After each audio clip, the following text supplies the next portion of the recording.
जब खुला पति का राज। सुहागरात पर पति घबराया हुआ था। ऐसा क्या था जो उसने शादी के पहले नहीं बताया। यूं तो फोन पर पहले बात किया करते थे, लेकिन आज शर्ट खोलते ही पत्नी को समझ आ गया पति क्या छिपा रहा था। शादी के पहले हम दोनों में करीब 1 महीने तक बात हुई, लेकिन उन्होंने यह बात नहीं बताई। फिर मुझे उनके बिना बताई उनकी उस बात का पता चल गया। मेरा नाम शिवानी है, घर की बड़ी बेटी। मैं और मेरा छोटा भाई, बस हम दो ही हैं। मम्मी डैडी मेरे बहुत अच्छे हैं, मुझे बहुत सपोर्ट किया, जितना चाहा मुझे पढ़ाया। मैंने बीएड किया है, हमेशा से मुझे टीचर ही बनना था। मुझे बच्चे अच्छे लगते हैं। परिवार और अपने सपने के बीच मुझे कभी प्यार में गिरने का समय ही नहीं मिला।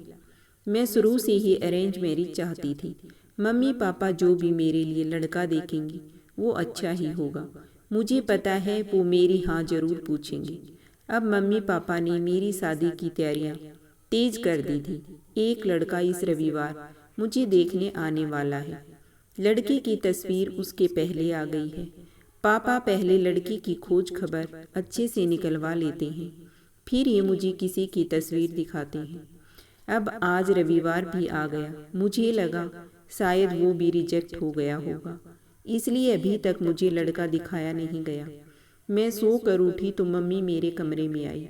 बोली, बेटा लड़के वाले आने वाले हैं, तू तैयार हो जा। बहुत ही शॉर्ट नोटिस में मुझे तैयार होने को बोला। लड़के वाले आ गए। मैं अभी भी किचन में हूँ, नाश्ता और चाय की प्लेट जमा रही हूँ। बाहर से मुझे बात करने की आवाज़ सुनाई दे रही है। कुछ ही मिनटों के बाद मम्मी की आवाज़ आई। मैं बाहर ट्रे लेकर गई। ट्रे रखकर मैंने सबसे पहले उसके मम्मी और पापा को नमस्ते किया। फिर मैंने उसकी तरफ देखा। सच बोलूं तो लड़का बहुत स्मार्ट था। सिंपल शर्ट और जींस में आया था। चेहरे पर एक मासूमियत थी। मैंने तो मन में हाँ कर दी थी, पर मेरे हाँ से क्या होता, उसे भी मैं पसंद आनी चाहिए।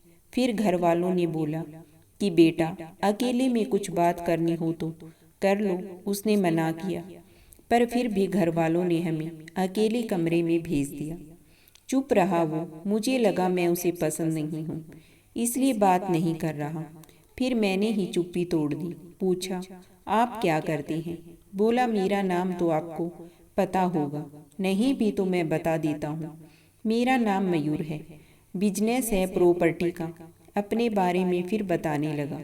कुछ देर हमारी बात हुई, फिर बाहर से मम्मी की आवाज़ आ गई। बड़ों में बात हुई और रिश्ता तय हो गया। उसके घर वाले जल्द ही शादी करना चाहते थे। पिताजी ने अपनी खोज कर ली थी, इसलिए शादी 1 महीने बाद तय हो गई।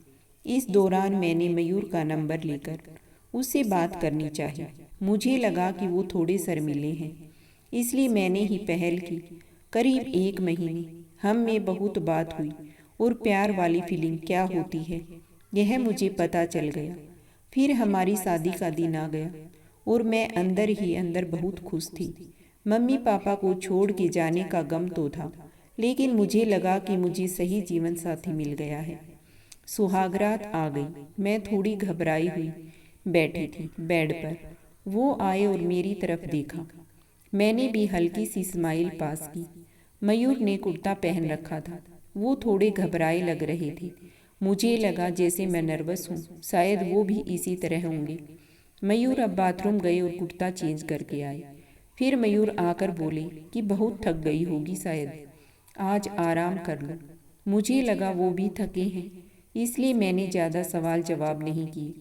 अगली सुबह वो बाथरूम में फ्रेश होकर नहाकर और कपड़े भी अंदर ही चेंज करके आई। मुझे थोड़ा अजीब लगा।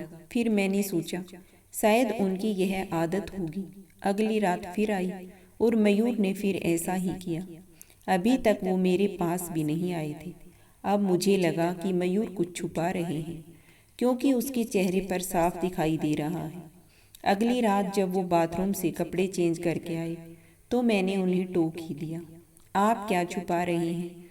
कुछ बात है तो आप मुझे कह सकते हैं। वो बोले, बात तो है, जल्द ही तुम्हें पता चल ही जाएगी, पर तुम्हें शायद बुरा लगेगा। मैंने बोला, आप नहीं बताएंगी तो ज़्यादा बुरा लगेगा। उन्होंने अपना शर्ट खोला और फिर उसे कुछ कहना नहीं पड़ा, मैं खुद ही समझ गई।